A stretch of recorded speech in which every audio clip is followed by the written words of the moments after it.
Yes, ready, start. At the outset, let me thank all of you who have participated in the deliberations over the last 2 days and have made this conference lively, interesting, and certainly very productive. We began this process 3 months ago in February in New Delhi, and I had mentioned then that this is only the beginning of a process and not a one off event. The purpose, as I had said earlier, was to look at evolving a consensus among different groups and sections of society on issues related to Jammu and Kashmir. I believe and I am sure that all of you will agree that we have had fruitful and engaging discussions over these 2 days. A wide diversity of views have been expressed, and I believe that is the strength of this round table process, which has now become a forum to tap into a wide range of opinion that exists among political parties, civil society organizations, and others. As I have heard all of you over the last 2 days, the recurring theme that has been emerging from speaker after speaker is that while the round table process has its advantages and utility, we need to have a mechanism which can give concrete shape to the ideas expressed here, a mechanism which can provide opportunities for meeting more frequently in smaller groups, a mechanism which can focus on the specific issues one at a time and find a common ground and forge a consensus in this diversity.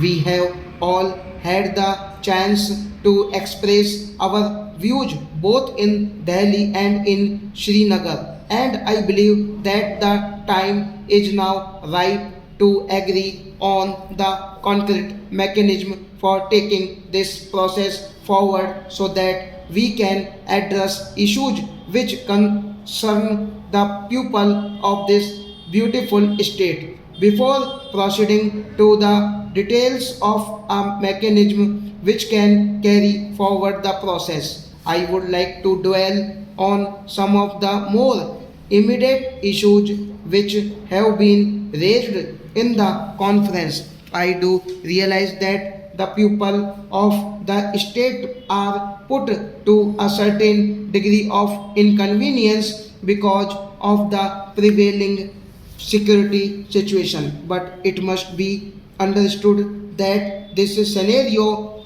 is the result of the ongoing sections of certain elements who disturb the peace in the state. I have instructed the security forces to be more mindful of human rights and be sensitive to the liberties and self respect of ordinary people.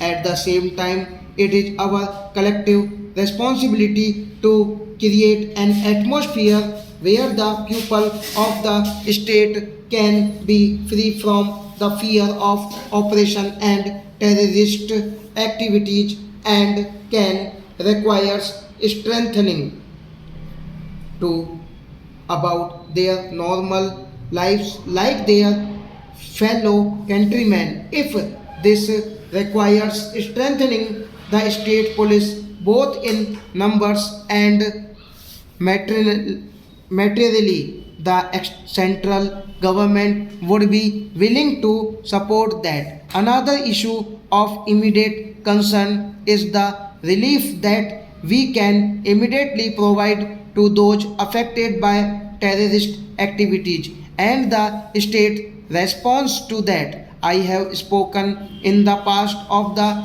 need to overcome animosity and moving forward in restoring normalcy in the state. In the context of today's round table and the voices we have heard, it is important that in our effort at nation building, we win back as our own the destitute families of those terrorists who have been killed in police action.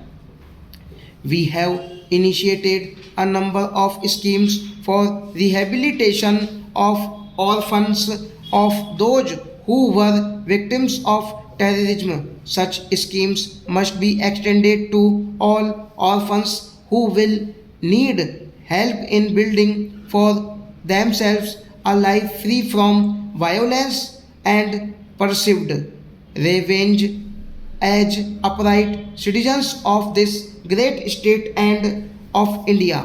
A number of national level NGOs have been in this field since 1994, of which the Rajiv Gandhi Foundation with its project Interact was the first. Since then, a number of local organizations have joined in this endeavor through orphanages and schools. I assure you that this is an area where we can all work together in ensuring that we provide succor and relief to all destitute widows and orphans in of anyone killed in violence in the state. This will be our surest and immediate contribution to the peace and prosperity that we all crave. I will ask the Home Ministry and the state government to work out a credible mechanism of support for these families. Another issue of concern that has been raised by many speakers is the problem of detention under various acts. I am aware of the fact that in the atmosphere that pervaded the state in the first phase of violence that engulfed Kashmir, many had faced arrest. A screening committee had been set up under governor's rule to review all cases, thus leading to the release of a number of young men found to be innocent who were able to return to a useful life. At my instance, the Home Ministry has examined all cases of detention and in two rounds released detainees against whom there are no serious cases under the law of the country as such stop.